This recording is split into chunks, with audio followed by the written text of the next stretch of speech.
On se retrouve avec cette fois deux candidates, les deux finalistes de la première circonscription de Haute-Saône, celle de Vesoul-Grès, l'ouest du département. Donc les résultats de dimanche, ils vont s'afficher tout de suite.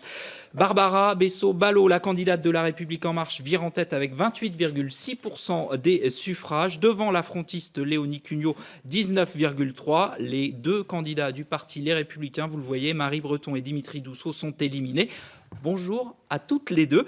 Barbara Bessot-Ballot, on commence avec vous. Vous avez bénéficié, comme votre adversaire, de la division des candidats de droite, qui totalise quasiment 30% des suffrages à eux deux. Qu'avez-vous à dire à leur électorat pour les convaincre de se porter sur votre candidature dimanche prochain? Vous savez, dans notre circonscription, c'est un moment dur. C'est très dur ce que je rencontre. Je vois des gens peinés, fâchés de cette division. Donc cet électorat, je leur dis, je comprends leur colère. Je comprends que tous leurs espoirs a été anéanti dès le premier tour parce que vous savez, quand on est dans un groupe, on croit toujours qu'on est les meilleurs et qu'on a les très bonnes idées.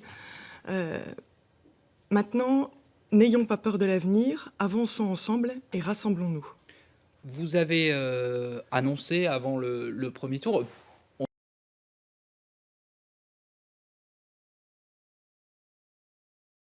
que vous étiez de sensibilité centre-gauche. Est-ce un handicap? Est-ce un handicap? C'est pour ça d'ailleurs que Stéphane Pigny, mon suppléant, dont je suis très fière, élu à la ville de Vesoul, est plutôt de centre-droit. Il est directeur d'un collège, moi je suis plutôt dans le privé, directrice d'une entreprise.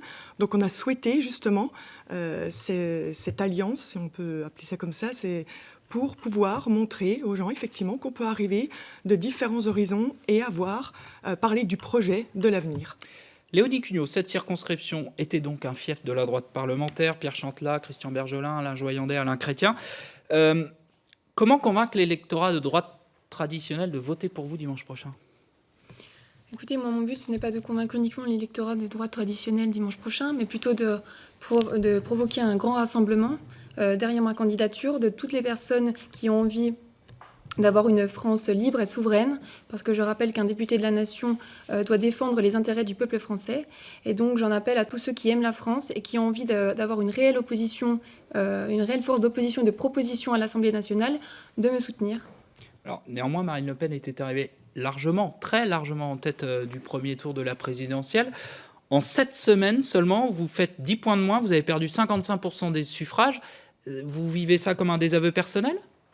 Ah non, pas du tout. Non, Comment vous l'expliquez, cette fuite des électeurs de Marine Le Pen?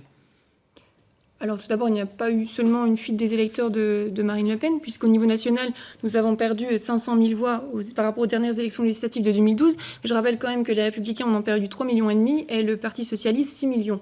Donc je pense que la vague macroniste ne nous a pas submergés comme certains peuvent le penser. Après, je pense aussi qu'il faut comprendre que les gens puissent avoir envie de se détourner du vote, parce que ça fait des mois et des mois qu'ils entendent parler de politique et qu'ils n'ont pas forcément l'impression qu'on les écoute et qu'on les comprend. Mais après, voilà, moi, j'ai envie de leur montrer qu'on a une belle circonscription et ce n'est pas en allant voter pour une énième députée macroniste que ça va donner de l'écho à notre territoire, mais plutôt en se portant sur ma candidature. Ils trouveront une voix à l'Assemblée nationale qui sera beaucoup plus entendue, écoutée et qui représentera une réelle opposition. Alors vous êtes toutes les deux novices. Ni l'une ni l'autre n'a exercé de mandat local jusqu'à présent. Quel élément de votre parcours personnel, professionnel à toutes les deux vous souhaitez mettre en avant pour convaincre les électeurs que vous ferez une bonne députée de Haute-Saône? Madame Bessot-Ballot. Je voudrais juste revenir sur la partie qui vient d'être dite. Il y a quand même la moitié, sur 88 000 électeurs dans notre circonscription, il y en a la moitié qui ne sont pas venus voter, qui ne se sont pas exprimés.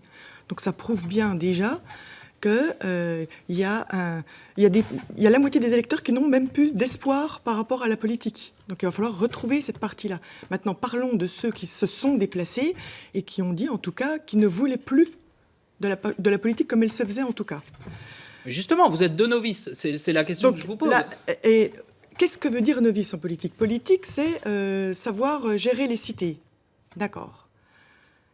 Est-ce qu'une maman de 3 enfants, donc mère de famille, chef d'entreprise, femme de mère, épouse de mère, donc ayant le respect de l'engagement. Vous êtes l'épouse du maire de Marnay.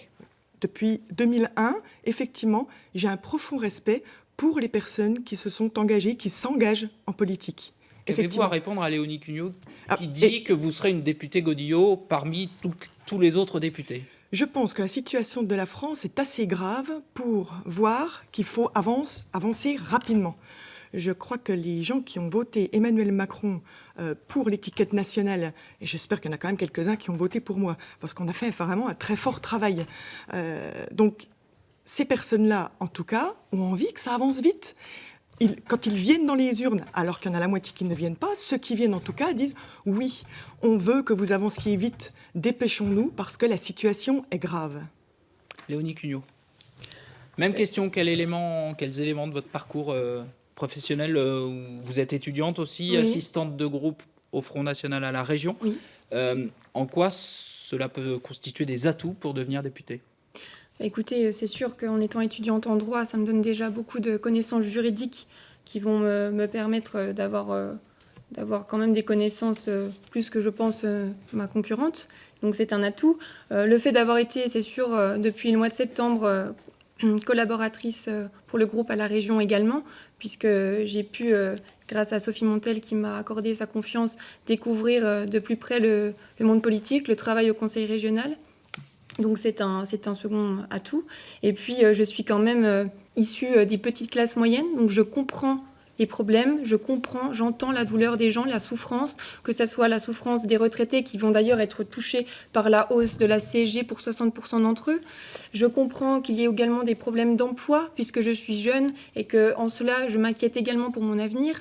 Est-ce que j'ai des perspectives d'avenir? Est-ce que je vais pouvoir trouver facilement un emploi? Et je ne pense pas non plus que la loi la loi El Khomri puissance 10 va permettre de donner des belles perspectives d'avenir à la jeunesse et à tout le monde en général.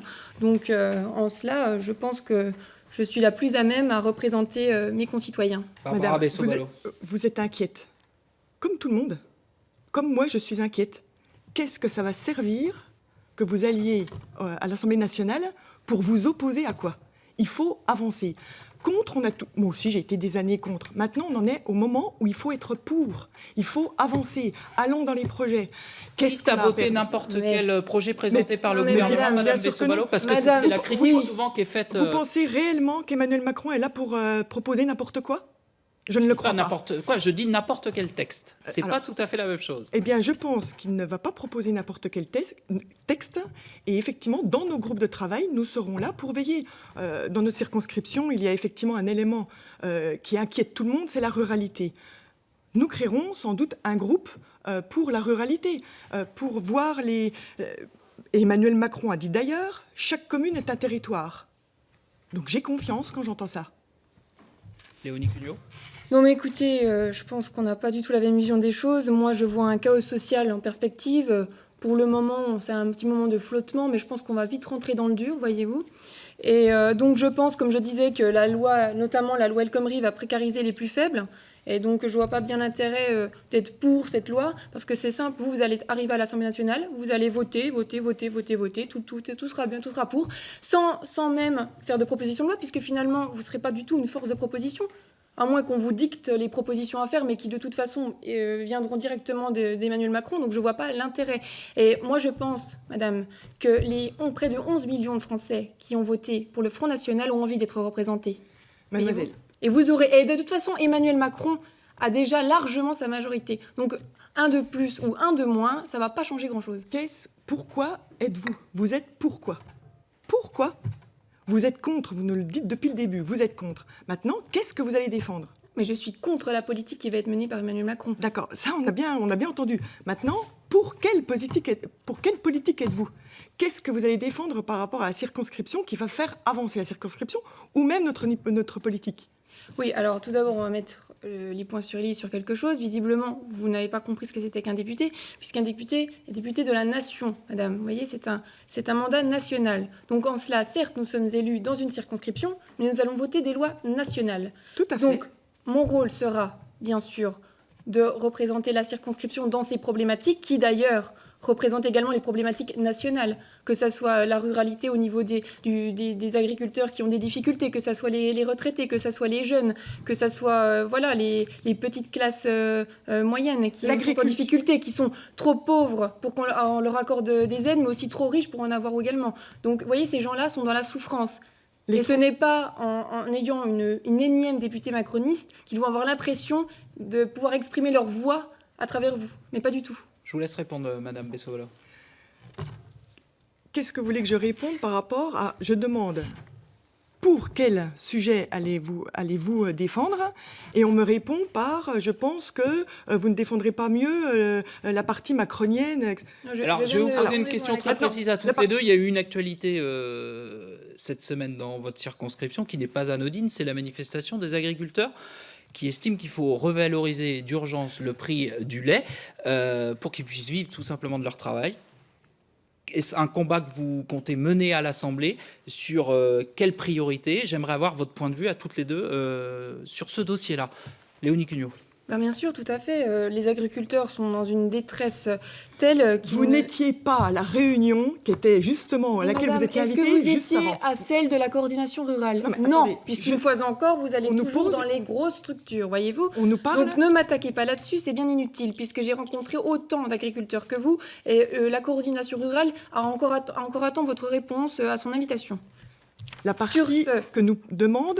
Sur la question... Jérémy Chevreuil, sur la question, eh bien, juste avant moi, la manifestation. Je défendrai les agriculteurs.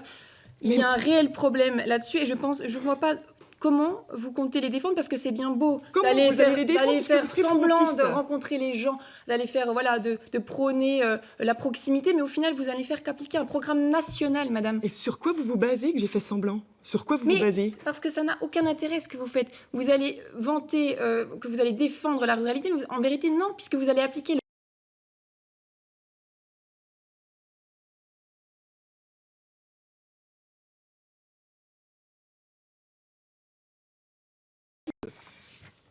Sur la partie de l'agriculture, effectivement, je suis allée les écouter. Ils étaient dans un moment fort. En plus, les résultats du premier tour étaient tombés et c'était un moment difficile pour eux.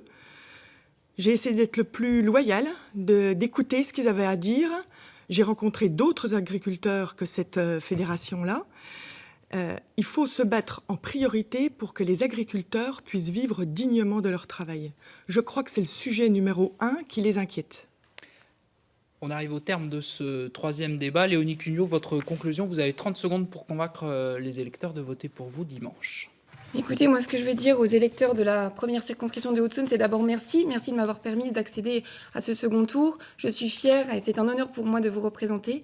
Ce que je veux, moi, c'est représenter une réelle opposition. Voilà, je veux fédérer tous ceux qui veulent s'opposer à la politique Macron, tous ceux qui aiment la France. Et croyez-moi, je porterai votre voix à l'Assemblée nationale. Merci Léonie Cugnot. Barbara Bessovolo, votre conclusion. Alors, effectivement, merci aussi à mes électeurs qui m'ont accordé largement leur soutien lors de ce premier tour. Je veux simplement leur dire, n'ayons pas peur. Qu'est-ce qu'on risque à part de réussir? On risque simplement de rester comme on est aujourd'hui. On sait que ça n'est plus possible. Donc je propose le rassemblement pour avancer, pour être pour des nouveaux projets, pour que la Haute-Saône soit plus grande demain. Merci à toutes les deux pour ce débat. Tout de suite, un nouveau face-à-face.